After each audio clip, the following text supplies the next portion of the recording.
종말적 전천연설 의문점입니다. 4개의 전천연설 중에 두 번째입니다. 첫 번째, 역사적 전천연설을 이어서 종말적 전천연설의 의문점. 전천연설이 이제 전체 구조로는 성경의 모든 구조하고 맞죠. 이 부분이 7년 대한란입니다. 천지창조고요, 예수님이고요.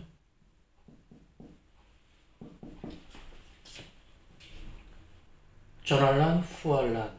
후환란 뒤에, 환란 뒤에 천년왕국이 있죠.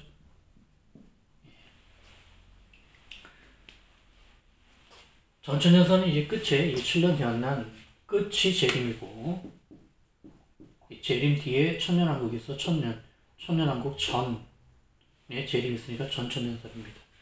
이 전천연설은 이제 끝이 재림과 천년왕국이 이렇게 구조적으로 일치하기 때문에 맞습니다만, 문제는 의문점 같은 것, 의문점이 생기는 것은 이 안쪽 문제입니다.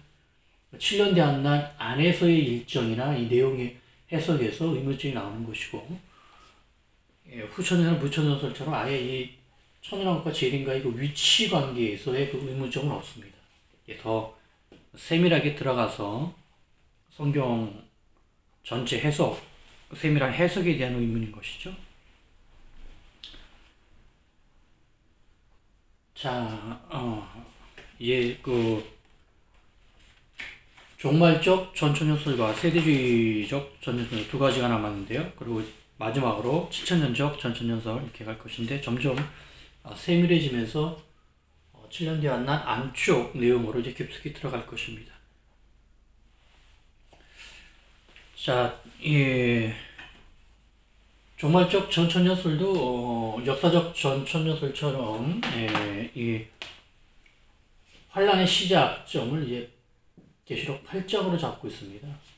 이게 역사적 전천연설의 그 오류를 이어받고 있는데요. 이 앞서 말씀드렸듯이 6장과 7장 이 내용을 해결할 수 없는 문제가 생깁니다. 그리고 이 정도는 뭐 역사적 전천연설도 이러하기 때문에 뭐 크게 문제될 것이 없다고 얘기할 수도 있습니다만, 이 설명은 앞서 했기 때문에 여기서 간단히 넘어가고요. 이 종말적 전천연설의 아주 큰 의문은 이 14만 4천에 있습니다. 7장에 14만 4천이 이제 인을 받는 장면이 나오죠.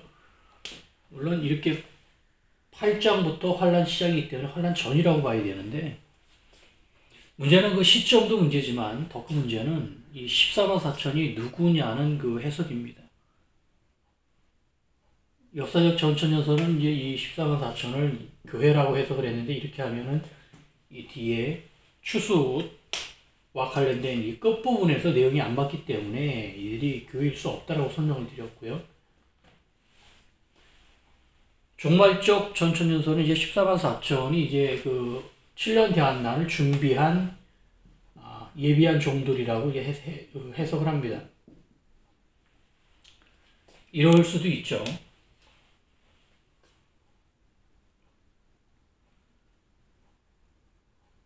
그러나 이제 이러고 나서, 그래서 이 예비한 종이기 때문에 이들은 이 목사를 말하는 것이 아닙니다. 주의 백성 전체 중에서 7년 대한란을 준비한 자들을 말하는 거예요. 그래, 그런 자들이 뭐 14만 4천밖에 안 된다는 것은 참, 그 수에서도 뭐 그렇게 될 수도 있습니다만, 그렇게 되는 비극이 발생하면 안 되겠죠. 전체 인류 중에 또 지금 현재 살아있고 또 7년 대한란을 겪는 많은 주의 백성 중에서 14만 4천 명만 7년 대한란과 재림을 준비하는, 그러한 참, 이 해석이 맞다면 그러한 비극적인 일이 발생하는 것인데, 그것이 정말 하나님의 뜻인지는 전 좀 의문이 되고요. 일단 이렇게 해석을 합니다. 예비한 종들인데, 이제 더 큰 문제는 이제 이 14만 4천의 이러한 그 해석을 이제 두 증인하고 이제 같이 일치를 시키는 게 이제 더 큰 문제입니다. 두 증인하고요. 두 증인이 11장에 나오는데,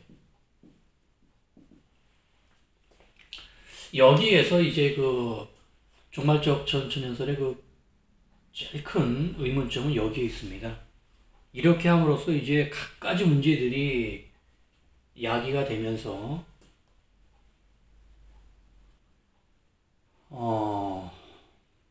이 문제를 좀 시간이 되는 대로 약간 좀 세밀하게 묵상을 해보죠. 자, 이렇게 되면은 뭐 이렇게 설명할 수도 있습니다만, 첫째 문제는 뭐냐면, 이렇게 되는 순간 이 유대인 구원이 이제 없어지는 것입니다. 유대인 구원이 없어져요. 분명히 그 사도 요한은 계시록 7장에서 14만 4천을 언급하면서 이들이 이스라엘의 12지파라고 12지파라고 분명히 언급을 하고요. 그 지파의 이름까지 낱낱이 다 알려주면서 12,000명씩이라고 얘기를 합니다. 물론 그 12지파의 이름들은 약간들의 변화들이 있어 그것까지는 이제 뒤에 가서 다루기로 하고요. 일단은 12지파의 이름들을 다 나열하면서 그 한 지파당 12,000명씩 12지파에서 14만 4천이다라고 분명히 유대인이라고, 이들이 14만 4천 명이 유대인이라고 분명히 얘기를 하고 있는데도 불구하고 이것을 영적 해석으로, 상징적 해석으로 해서 교회라고까지 가진 않았지만 환란을 준비한 종들이라고 해석을 하면서 뭐 여기만 보면은 뭐 영적 해석, 상징적 해석 부분적으로 성립이 됩니다만, 이러면 문제가 요한계시록에 이제 유대인 구원 문제는 없어진 겁니다. 기록을 안 한 겁니다. 실제 유대인 구원이 없어서 사도 요한이 기록을 안 했는지 잘못 해석해서 없었는지 여하튼 유대인 구원은 없어진 거예요. 이러한 아주 심각한 문제가 발생하는 겁니다. 이러면서 이제 또 이제 그 로마서 11장에서 말하는 그 이방인 구원과 유대인 구원의 관계에서 반드시 또 유대인이 구원된다고 또 얘기를 해요. 유대인 구원이 반드시 있다라고 얘기를 하고, 그 연결점도 이방인 구원이 이제 유대인 구원이 시작되면서 이방인 구원이 멈춘다는 세대주의적 그 해석까지도 끌고 들어옵니다. 그런데 정작 안에 보면 이렇게 해석을 해놓으면 유대인 구원이 없는 거예요. 언급이 없는 겁니다. 만일에 유대인 구원이 있다면요, 사도 요한이 반드시 그들을 기록합니다. 이 굉장히 중요한 문제거든요. 그리고 실제 사도 요한은 유대인 구원을 이렇게 14만 4천으로 기록을 한 거예요. 그런데 이 14만 4천을 유대인이 아니라 예비한 종으로 해석을 바꾸는 순간 부분적으로는 해석이 성립됩니다만, 전체적으로는 유대인 구원을 언급해 놓고도 이제 유대인 구원이 기록이 안 됨으로 해서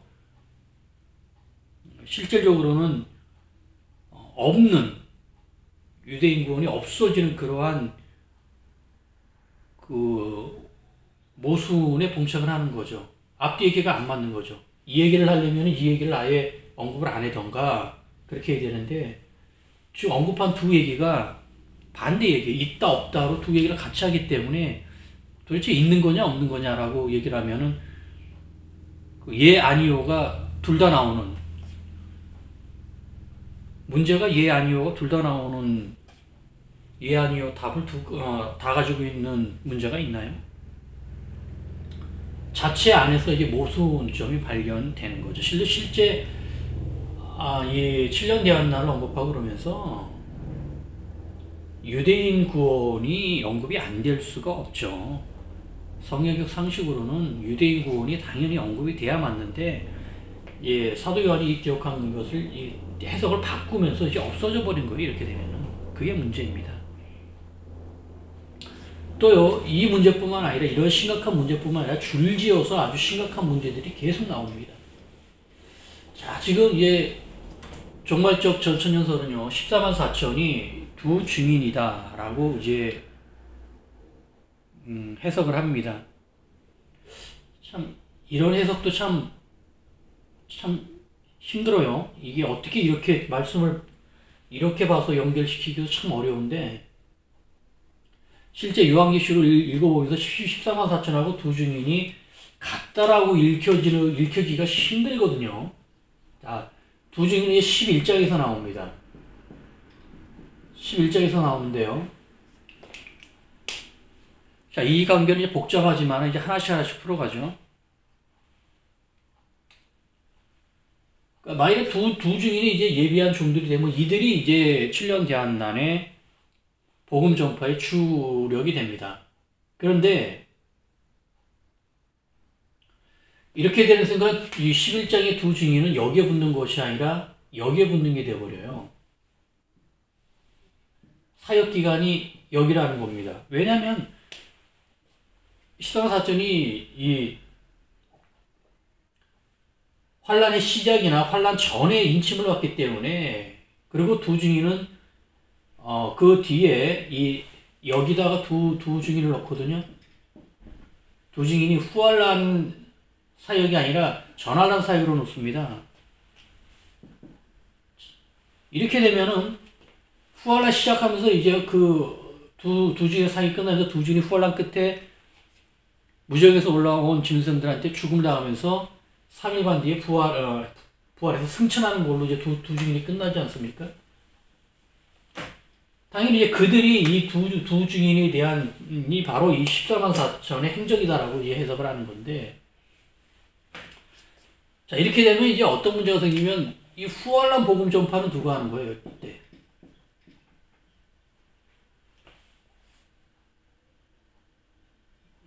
예비한 종들이 환란 시작되면서 복음 전파의 주력인데, 이들이 이 전환 동안에 있었다고 하면은 이들이 후환란 시작 때 승천을 해버렸는데, 그러면 환란의 정점인 이 후환란에서의 복음 전파는 누가 하느냐고요.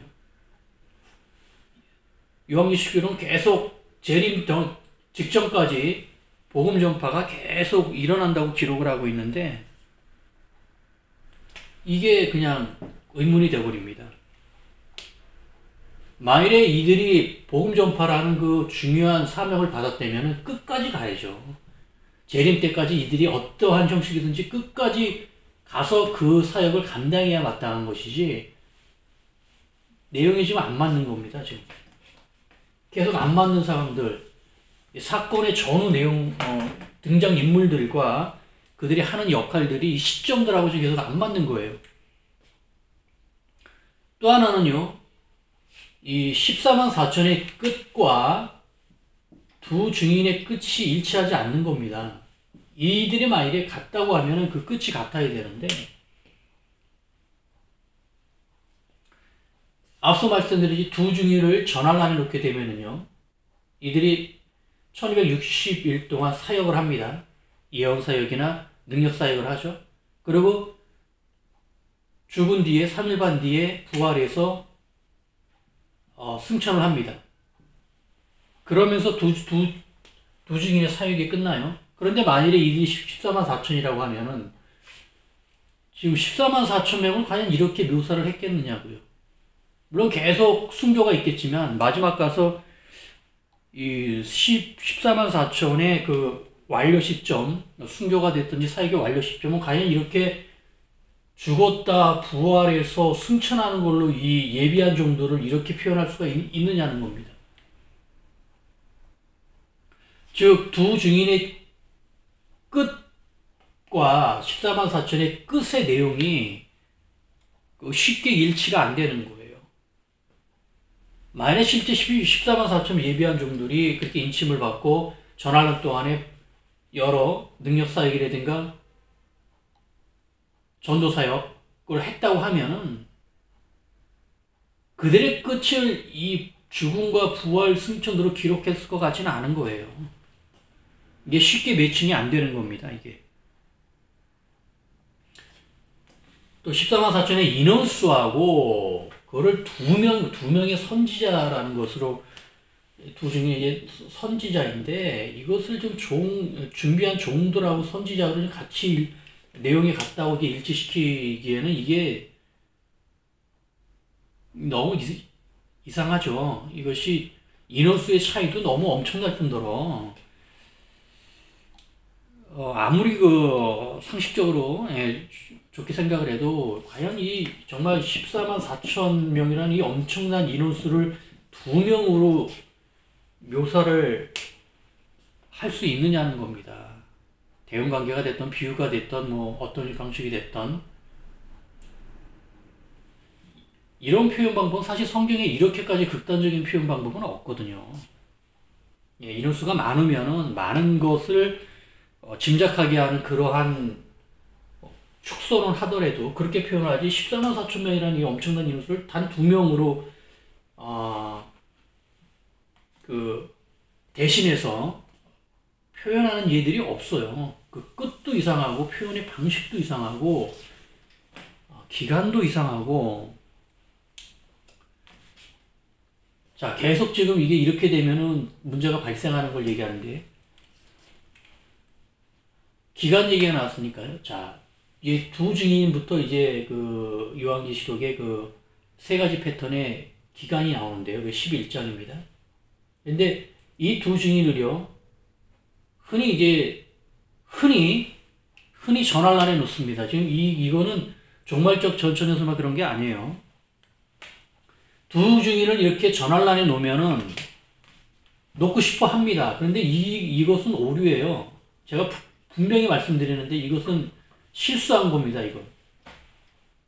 지금 이렇게 놓는 묵상은 가장 1차적인 묵상이에요.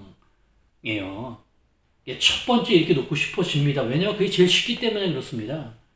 그런데 이렇게 놓으면은 문제가 생겨요. 이렇게 나서 잘 맞으면은 더 깊게 다른 주변의 묵상, 정의의 묵상으로 합쳐서 깊게 들어가겠지만 이렇게 첫 감각에 그냥 왜냐면 이게요. 11장부터 이 11장, 12장, 13장에서 연속 3장에 걸쳐서 3가지 기간이 나옵니다. 이렇게 나오고 이 세 기간은 전부 다 3년 반이에요. 1260일이 됐던 42달이 됐던 한때 두때 반때가 됐던 전부 다 이 뜻은 전부 다 3년 반을 말하는데 왜 첫 번째 나오는 두 증인을 전할란에 놓느냐면 이 7년 헛날이라는 게 걸리는 거예요. 7년의 반이니까 3년 반 딱 맞네. 이렇게 그냥 놔버리는 거예요. 쉽게. 그러나 이것은 말씀을 얼마큼 묵상하지 않았는지를 보여주는 단적인 예입니다.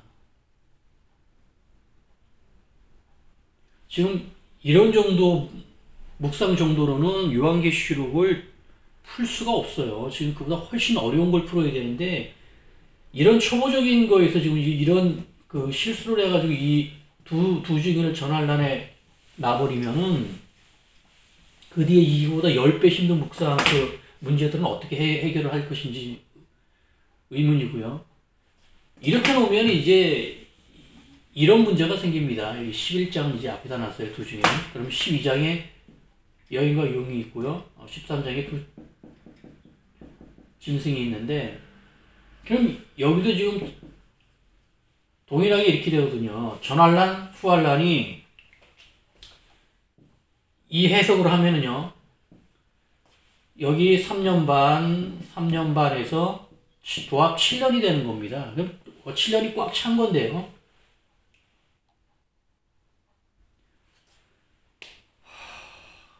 이게 지금 엄청난 모순점을 안고 있어요.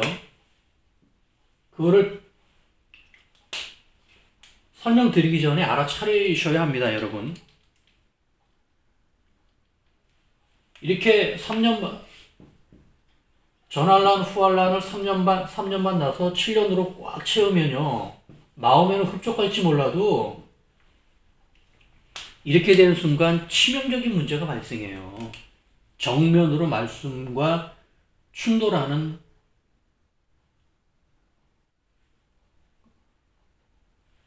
상황이 나타납니다. 한 가지만 말씀드리죠. 이 날을 말한 거예요. 이렇게 놓는 순간 예수님께서 그렇게 강조하신 그날과 그때는 아무도 모른다고 하셨는데 그 날을 말해버렸어요. 1260일, 1260일, 도합 2520일. 맞죠? 정확하게 2520일 뒤에 재림하십니다.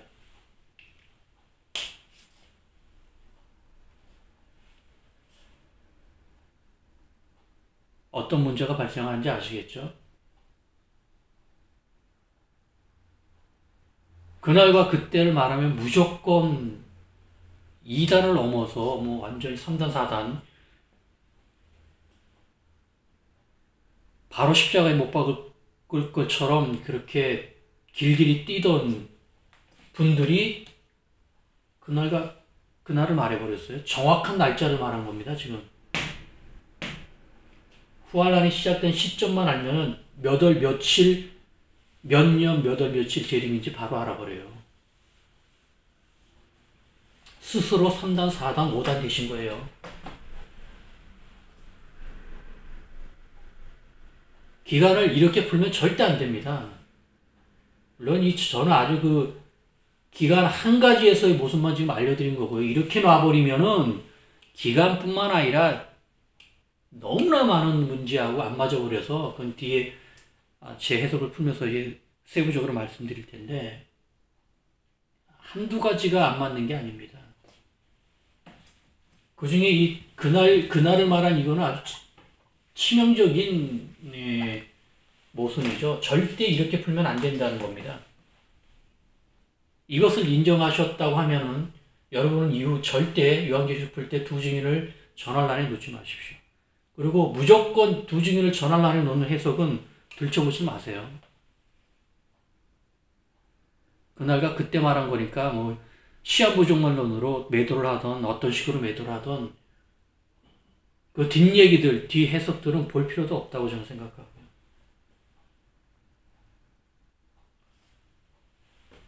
자, 지금 몇 가지 오류를 제가 말씀을 드렸는데요. 이해가 되시나요? 그렇게 어려운 건 아니라고 저는 생각합니다. 말씀을 곰곰이 묵상하면서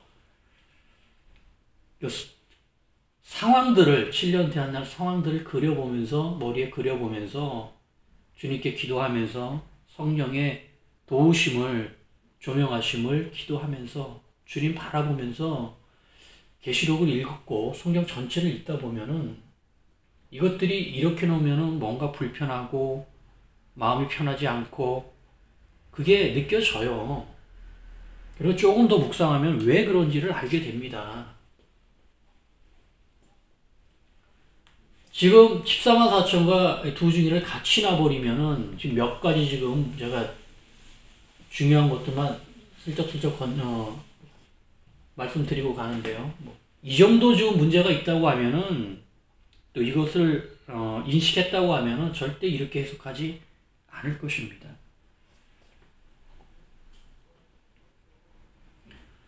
자, 이 부분도 이제 다시 6장이요. 이 8장부터 환란의 시작이라고 하면은요. 이건 아예 찍어버릴게요. 이거를 인식하시면 안 됩니다. 자꾸. 자, 6장부터 8장부터 환란의 시작이라고 노는 그 역사적 전천연설 해석을 그대로 따를 경우에는 동일한 문제가 발생하죠. 왜냐면은 계시록 6장 9절에서요. 이것도 앞서요. 설명을 드렸는데 6장 9절 다섯째 봉인이 풀리면서 이 하늘의 제단 밑에서 그 호소자들이 하나님께 호소를 하잖아요. 원수를 갚아달라고. 이 장면이 즉 하늘의 장면입니다. 하늘에 올라서 여기서 호소하는 장면이 나온다는 거예요.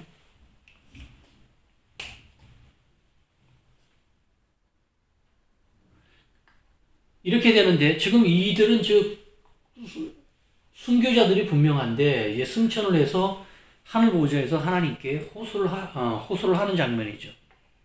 순교자들이. 자, 이들이 순교자라는 거는 인정하시죠? 자, 그러면 이 순교자들이 누구냐는 거예요. 16장 9절인데.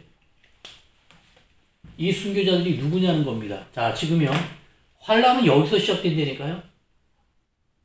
8장부터 7년 대환란의 시작이기 때문에 6장은 환란 전이에요. 지금 이 해석으로 하면은 환란 전입니다. 지금 환란 전 순교자가 지금 이 하늘 보좌에서 호소를 하는 거예요. 이들이 누구냐는 거예요. 이들이. 그래 지금 이들이 8장으로 보니까 환란 전이니까 이들이 순교자는 순교자들인데 이들이 누구냐면은 둘 중에 하나죠. 신약 시대의 순교자 아니면은 전체의 순교자. 창세 이후에 구약 시대와 교회사의 순교자일 수밖에 없는 거죠. 환란 전의 모든 순교자니까 짧게 잡든지 신약 시대만 잡든지 구약 시대 다 잡든지 어떤 그 순교자라고 지금 해석을 합니다. 그런데 이러면 또 모순이 발생해요. 왜냐면은 재림 때 휴거가 발생하는데요. 재림 때 휴거가 발생한다고 합니다. 재림의 위치는 19장이죠. 예. 이 해석은 맞고요. 잘 맞췄고요. 그런데 이때 휴거가 발생하면서 이들이 공중에서 예수님을 만난 뒤 이들이 천년왕국에서 왕노릇을 한다는 거예요. 이들이요. 그런데 그러면 이 휴거하는 자들이 누구냐? 그들이 바로 이들이라는 거예요. 이들 중에 순교자들이라는 거예요. 자, 지금 아니 이들은 여기서 순교자들이 다 승천해서 하늘보좌에서 계시록 6장 9절에서 하나님께 호소를 했다고 하면서 이제 다시 이쪽 와서 또 그들은 또 이집트에서 휴거한다는 거예요.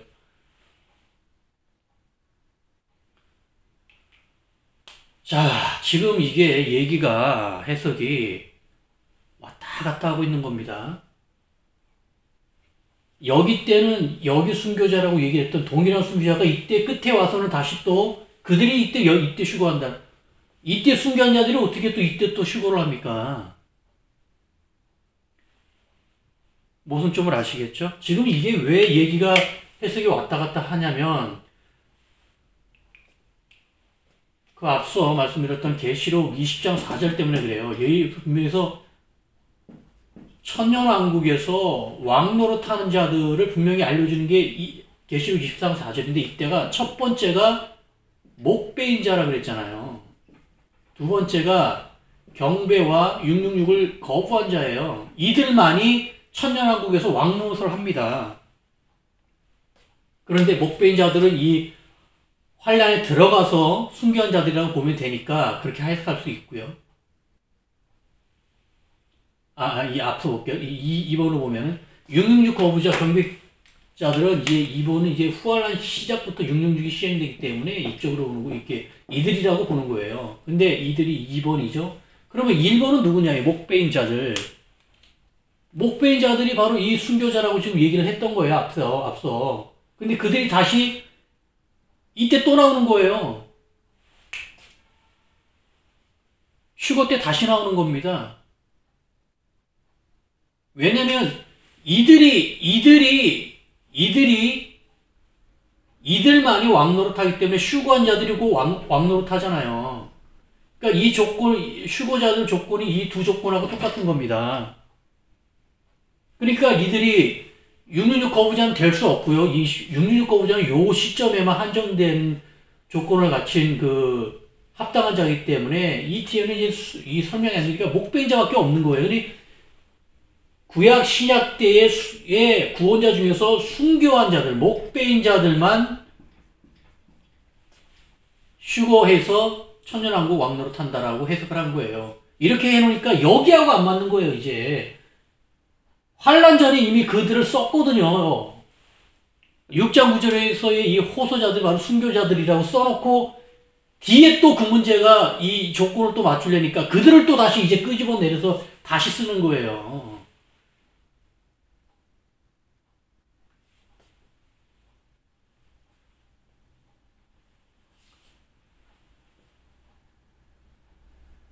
자, 어떻게 해석이 왔다 갔다 하는지를 아시겠죠? 이 점 지금 이런 정도는 설명을 듣고 이해하셔야 합니다.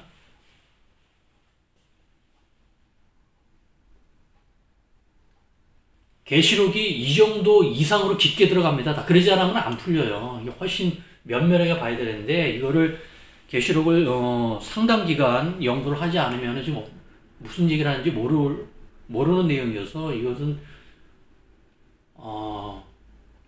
이 동영상을 볼 뿐만 이제 보실 수밖에 없는데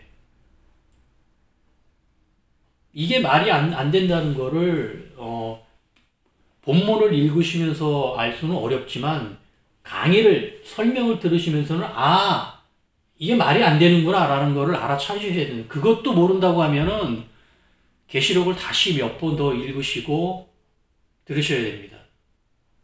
이 정도는 어려운 게 아니에요 지금.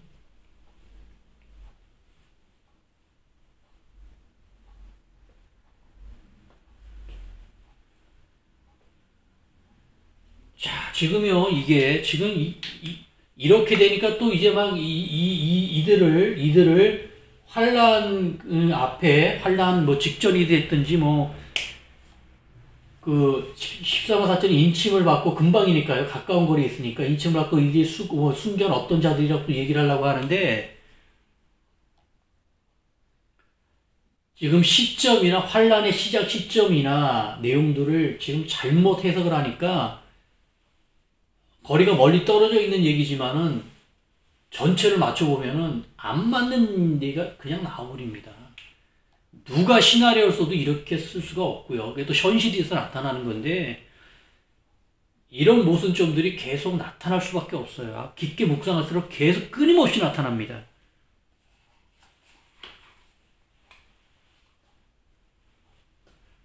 이 얘기는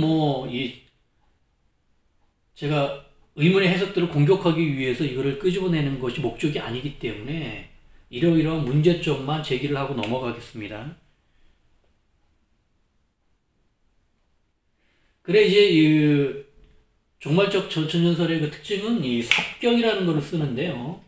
삽경이라는 용어를 사용해서 계시록의 기록 순서가 이제 시간 순으로 기록이 안 되고 이렇게 시간 순으로 기록을 했다가 내용이 많든지 아니면 주제가 복잡할 경우에는 다시 이 앞선 사건으로 다시 옵니다. 이렇게. 그래서 쭉 가다가 또 다시 이렇게 오는, 즉 시점이 뒤쪽에 기록된 기록이라고 해도 시점으로는 앞에 기록이라는 그 삽경이라는 용어를 쓰는데요.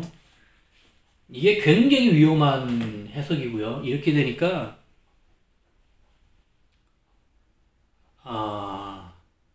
정리도 안 되고 굉장히 복잡해집니다. 계시록이 원래 이렇게 복잡하지가 않은 내용인데 복잡하지 않은 내용을 10배 이상 복잡하게 만들어 놓고 결론은 제대로 된 일정이 나오지 않는 그 상태로 마무리돼 버려요.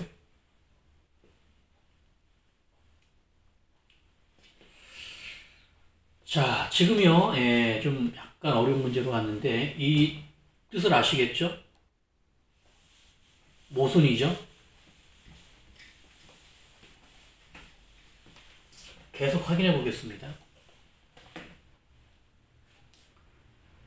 자, 지금 두 증인을요, 11장의 두 증인을요,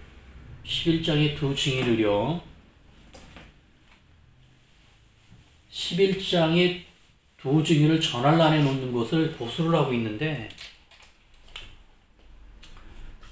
자, 8장부터 환란 시작이라고 치고요. 9장 합니다. 그 다음에 10장이,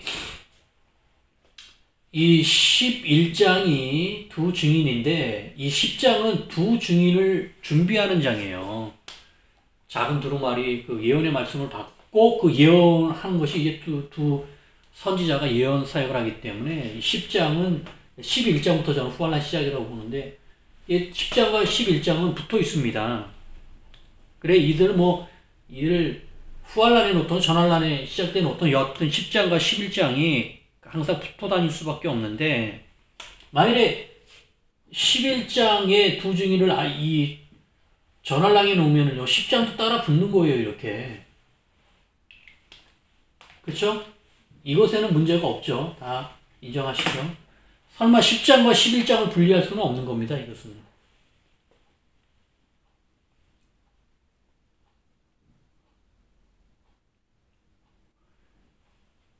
자, 이렇게 되면은요.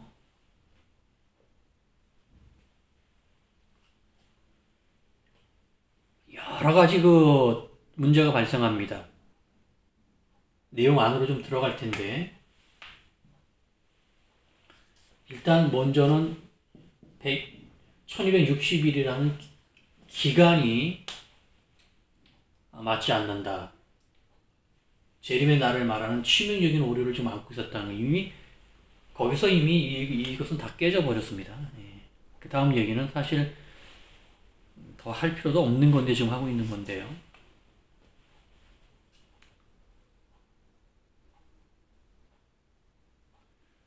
지금 이렇게 해서 두 증인이 여기 있는데 이 두 증인이 나오는 그 첫 장면이 계시록 11장인데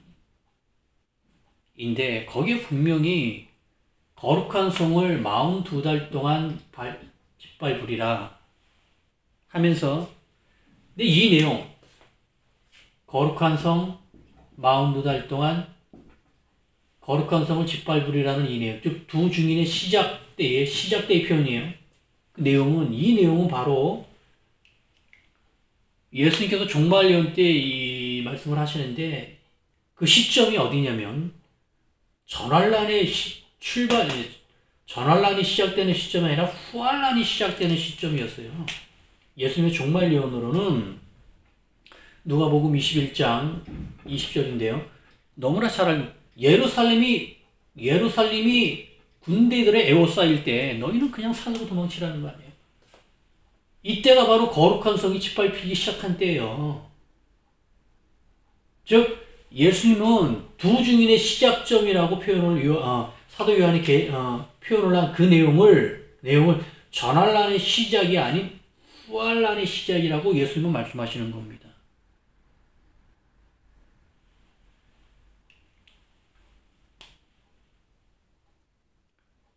이해가 되시나요?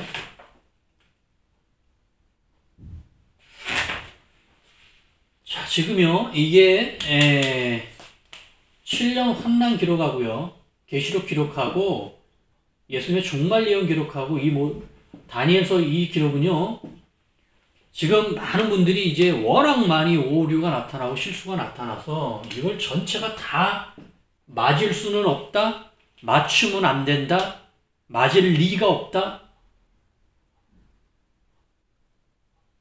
그게 지혜롭고, 덕스러운 결론이 아님을 인식하셔야 합니다. 이거는 제 마음에는요. 이건 다 맞아야 돼요. 이것뿐만 아니라 성경의 7년 대한난과 관련된 모든 얘기는 다 맞아야 돼요. 맞아도 보통 맞아야 되는 게 아니라 하나의 퍼즐처럼 다 맞아야 정상인 것이지 계시록을 그렇게 연구하고 평생을 하신 분들도 너무 예수님의 종말 예언을 계시록에 맞추지 말라. 유사성이 있다. 관련성이 있을 수도 있다. 그게 무슨 진리입니까? 예수님이 구원일 수도 있다. 구원일 수 있었을 수도 있었었다. 그건 복음이 아니에요. 진리가 아닙니다. 지금 사람들이 잘못 풀어놓은 그 수많은 실패를 보면서 선진들이 풀었던 수많은 실패들, 본인의 당대에서 풀어졌던 종말에 관한 수많은 실패를 보면서 정말로는 안 맞는 거구나. 원래 맞추면 안 되는 거구나. 한 번도 맞은 적이 없었던 거를 왜 맞추려고 우리가 지혜롭게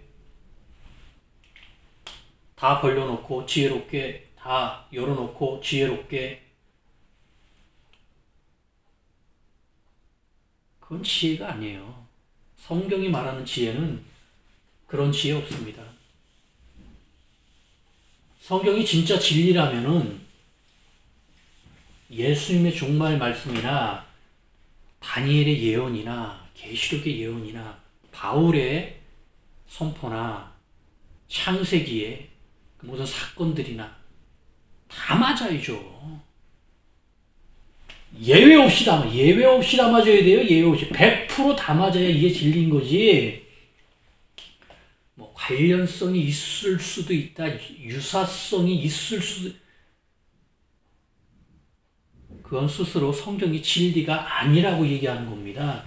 그건 곧 예수가 구원일 수 있을까? 라고 물음표를 붙이는 거하고 똑같아요. 성경은 진리입니다. 무서운 하나님의 말씀을 넘어서 무시무시하신 심판자의 말씀이에요. 지금 사람들이 다 해석을 틀렸다고 완전히 맞는 성경의 이 구조가 나올 수 없다.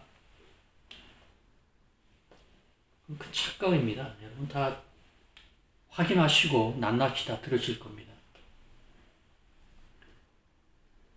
예수님의 종말 예언에서는 두 증인의 시작점에 42달 동안 거룩한 성에 짓밟히라는 이 내용이 후활란 시작에 있어요. 전환란 시작에는 아예 없습니다. 예언 내용이.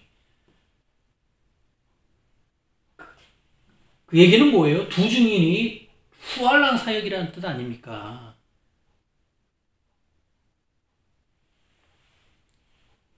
이 내용을 전환란에 갖다 놨으니 어떻게 되겠어요? 예수님께서 친히 하신 말씀과 지금 안 맞는 겁니다. 그러면 상식적으로 누가 틀렸겠습니까? 예수님의 말씀이 틀렸겠어요? 해석자가 틀렸겠어요?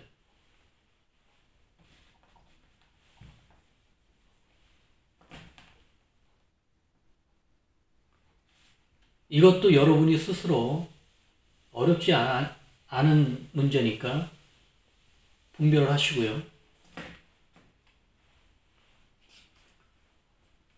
자, 종말적 전천년설은 이제 예수님의 재림에서는 일치를 하고요. 전천년설이니까 이 부분은 일치할 수밖에 없는 거죠. 이 부분. 이 앞부분만 일치하고 이 앞부분에서 굉장히 많은 문제를 갖고 있는데,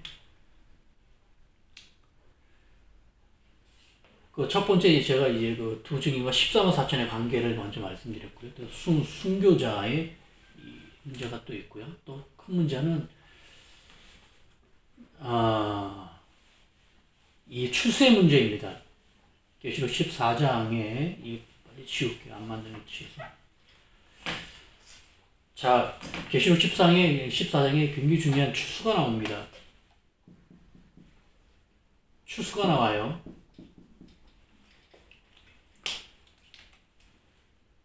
자, 추수는 사실 지금 먼저 말씀드리면 요한계시록을 푸는 열쇠입니다. 추수가 열쇠예요. 추수가.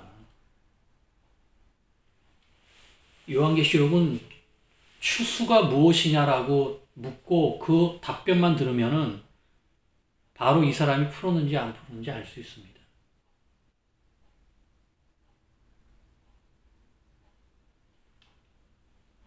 추수가 열쇠예요. 추수가. 추수를 못 풀면은 요한계시록이 풀리질 않아요.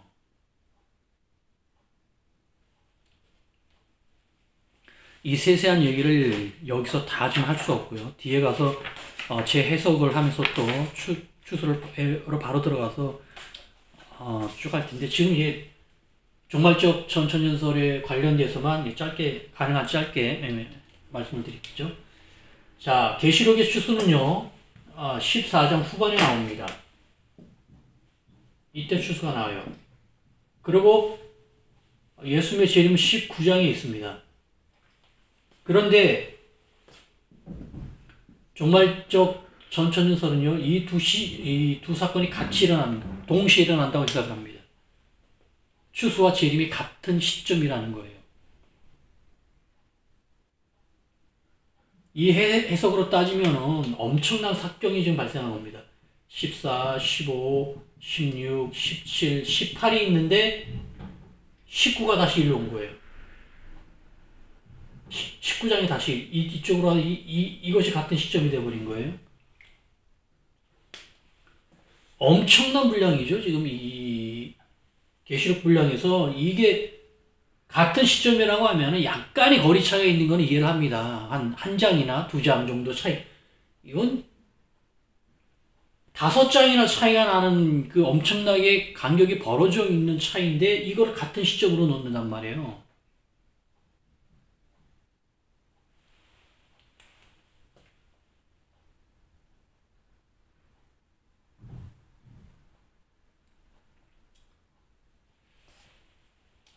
자, 이렇게 되면은요, 이게 왜 지금 이렇게 만들어 놓느냐면은 추수를 못 풀어서 그래요, 결론이. 지금 계시록 14장 추수를 재림으로 놓는 해석도 좀 있는데, 이거 역시 추수를 못 풀었기 때문에 지금 이러한 얘기를 하는 겁니다. 16장에서 또 와서, 16장에서 또 재림 예언도 또 마찬가지예요. 추수를 못 풀어서 또 그 얘기를 하고 있는 거예요. 지금 이렇게 해석을 하는 이유는 근거는 첫 번째가 예수님의 비유예요. 예수님이 비유로 말씀하실 때